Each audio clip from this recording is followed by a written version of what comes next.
Kubuka kisah ini sebagai simpatiku kepada manusia.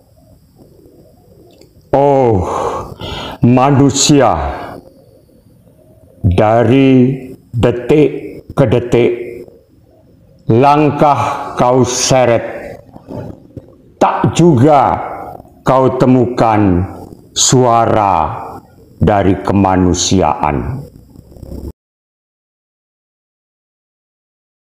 Gong telah kupukul berkali-kali, tapi di manakah kamu? Kemana kemanusiaanmu? Hai Tuan Dalang, jangan kau pura-pura tidak tahu. Aku tahu, tapi kalian yang pura-pura tidak tahu.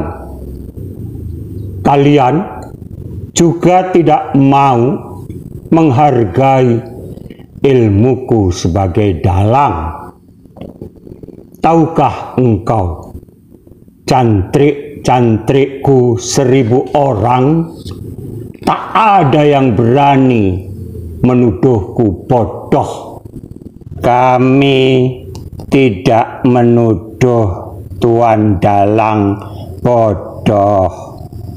Tuan Dalang kami anggap orang maha pintar. Tapi mengapa kalian seolah-olah tidak mempercayai aku? Kami bukan seolah-olah tidak percaya, tapi benar-benar tidak mempercayai Tuan. Kalian terlalu kejam. Maaf Tuan Dalang, tuduhan kami akan kami cabut, tapi dengan syarat. Dengan syarat? Ya, syaratnya Anda harus menceritakan kepada kami sebuah kejadian unik di dunia, tapi dengan jujur. Kalau aku berbuat tidak jujur, lidah Tuan akan kami potong dan akan kami buat sop lidah. Edan. Tapi baiklah, aku akan berusaha bercerita dengan sejujur-jujurnya. Saat ini, aku agak curiga pada kalian. Suaramu itu sungguh merdu dan menyenangkan. Tapi wajahmu kelihatan angker. Oh, ternyata kalian juga badut-badut. Ayo, segera ceritakan. Kami ingin mendengar. Kalian belum bayar karcis.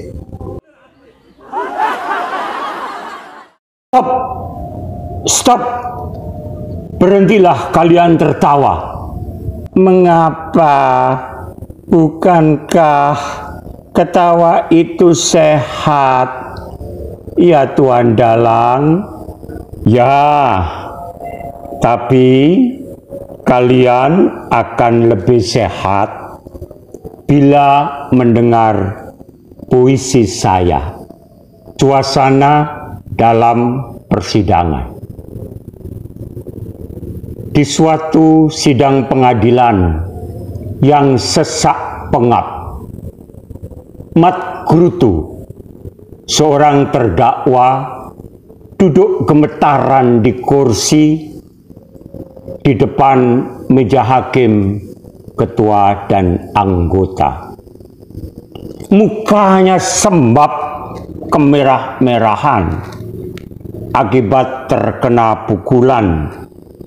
Matanya cekung kusam temaran, kurang tidur lantaran setiap jam 2 dini hari diinterogasi.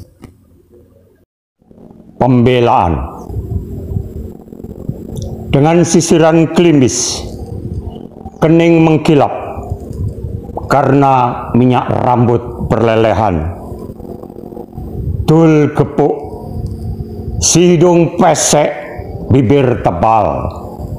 Seorang pengacara yang terkenal telah berhasil membebaskan puluhan terdakwa dalam kasus pembunuhan dari vonis hukuman mati. Majelis hakim yang terhormat, demikian dul gepuk dalam pembelaannya. Jaksa telah menyudutkan terdakwa dengan tuduhan pembunuhan terhadap beberapa orang wanita. Dan dalam perkara, tak seorang pun diajukan sebagai saksi. Tak secuil pun kuku gadis ditemukan. Jangankan ada pemeriksaan presiditin, tidak ada identifikasi mayat. Semua mata tertuju pada pengacara.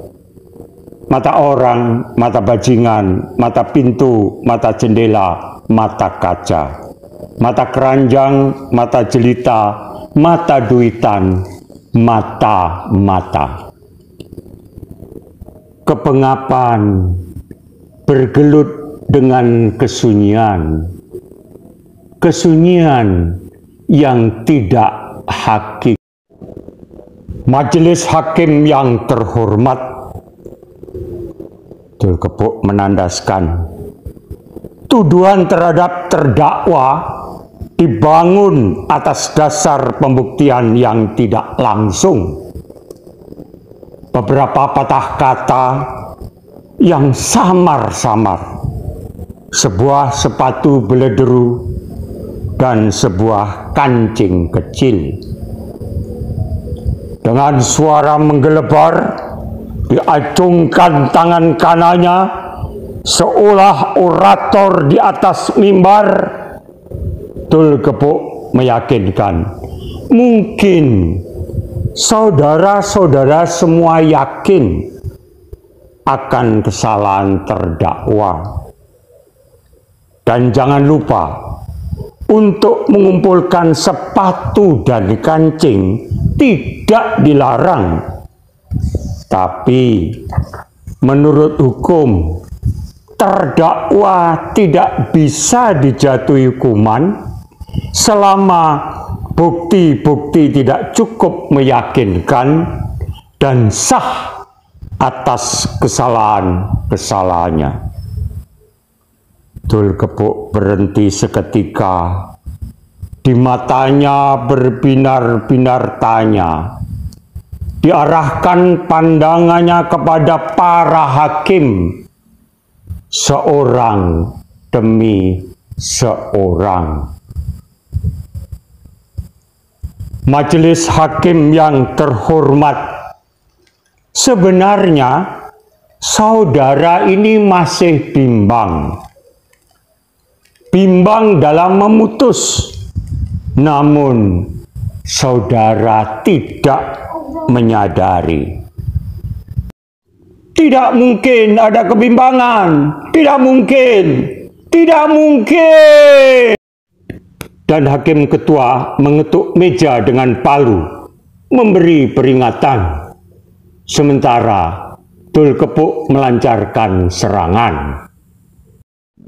Majelis hakim yang terhormat, bila gadis yang telah diyakinkan kematiannya tiba-tiba datang memasuki ruangan Apa yang hendak saudara lakukan? Apa saudara akan bertahan bahwa kesalahan terdakwa dapat dibuktikan? Semua mata tertuju pada pengacara. Mata orang, mata bajingan, mata pintu, mata jendela, mata kaca, mata keranjang, mata jelita, mata duitan, mata-mata. Kebangapan bergelut dengan kesunyian. Kesunyian pun makin tidak hakiki. Dengan mencibir dan tawa sinis, Dul Gepuk tanpa pesimis mengangkat tangan kanannya menunjuk ke arah pintu belakang ruangan. Sidang majelis yang terhormat, silahkan saudara menengok ke pintu. Semua yang hadir menahan nafas. Digenggamnya nafas erat-erat. Dan paru-paru mereka berhenti seketika. Angin tak bergerak, kehendak tanpa gerak. Semua yang hadir masing-masing memalingkan muka ke arah yang sama. Ketergantungan bertatapan dengan ketergantungan. Makna bertetapan dengan makna. Suasana persidangan hening seketika. Tiba-tiba dengan suara lantang, Dul Gepuk memecahkan suasana. Itu pancingan murahan. Tak seorang pun akan masuk lewat pintu. Hanya saya sendiri yang tahu. Tapi para hakim, jaksa dan saudara-saudara menganggap ada. Jadi semuanya masih bimbang. Dan karena bimbang, majelis hakim harus membebaskan terdakwa. Semua mata tertuju pada pengacara. Mata orang, mata bajingan, mata pintu, mata jendela, mata kaca, mata keranjang, mata jelita, mata-mata. Kepengapan bergelut dengan kesunyian. Kesunyian yang tidak hakiki. Putusan hakim. Sidang ditunda, memberi kesempatan para hakim berunding, dan pada akhirnya memutuskan terdakwa dinyatakan bersalah dengan vonis hukuman mati. Sebagai alasan yang kuat, salah seorang hakim anggota melihat. Dan semua hadirin yang tidak menengok ke pintu, hanya satu. Mat Grutu.